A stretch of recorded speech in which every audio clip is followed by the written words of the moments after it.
अभी अमेरिका की बात आई, शायद किस प्रदीप जी ने की, सुनीता विलियम्स की। निश्चित हम सब भी प्रभु का धन्यवाद करेंगे, वरना एक ऐसा समय आ गया था जब लग रहा था कि शायद कल्पना चावला वाली गाथा फिर से ना उसकी पुनरावृत्ति हो जाए। वही भारतीय मूल की, वो तो करनाल की ही थी, तो वो नहीं लौट पाई। तो एक बार लगने लगा था कि शायद सुनीता विलियम्स भी लंबा समय हो गया है सकुशल इस धरती पर आ पाएंगी या नहीं आ पाएंगी। पीछे भी उन्होंने 175 दिन का एक रिकॉर्ड बनाया था अंतरिक्ष में रहने का, वो रिकॉर्ड सुनीता विलियम्स के नाम का ही था। और तब भी सुनीता विलियम्स ने आते ही ये बात कही थी नीचे कि मैं 175 दिनों तक अंतरिक्ष में यदि रह पाई, उसका एक ही कारण था कि मैं गीता साथ में लेकर के गई थी। वहाँ से मुझे बल संबल मिलता रहता था। और इस बार भी वही बात थी, 9 महीने कम समय होता है क्या, और किन कठिनाइयों में, लेकिन तो भी मुस्कुराते हुए इस तरह को प्रणाम किया। ये मुस्कान ही तो गीता का गौरव है, ये मुस्कान ही गौरव है गीता का। एक और भारतीय मूल की महिला इस समय अमेरिका में बड़े सुरक्षा की दृष्टि से जो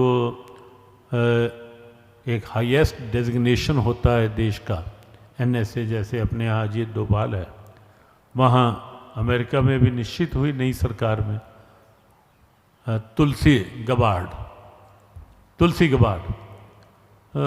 अमेरिका में जब हम गए तो 2014 में लाल किला आयोजन था, 2015 में एक कॉन्फ्रेंस थी सैन फ्रांसिस्को में, तो वहाँ चीफ गेस्ट के रूप में तुलसी गबार्ड थी। तो जब किसी ने परिचय करवाया हमारा, तो वो परिचय करते देखा उन्होंने, जैसे उन्होंने कहा नीता विषय में पहली बार मिले, तो वो एकदम आश्चर्य से देख के कहने, oh the man who celebrated Gita 5151 in Red fort.